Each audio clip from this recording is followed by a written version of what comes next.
పావుని పూజ చేయడం అంటే ఏదో అర్థం పర్థం లేకుండా చేతకాక పూజ చేస్తున్నారనుకోకూడదు.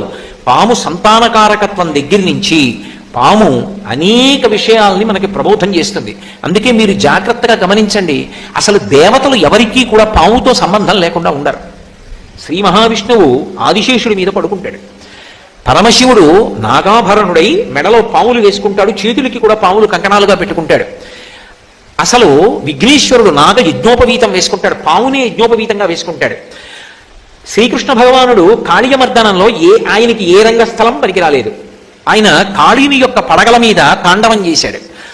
మీరు ఎక్కడ చూడండి, చివరికి సహస్రారమని పాము పడగలు ఎలా ఉంటాయో శ్రీ విద్యా సంప్రదాయంలో ఆ సహస్రారమును చేరుకున్నప్పుడు అలా ఉంటుంది అని.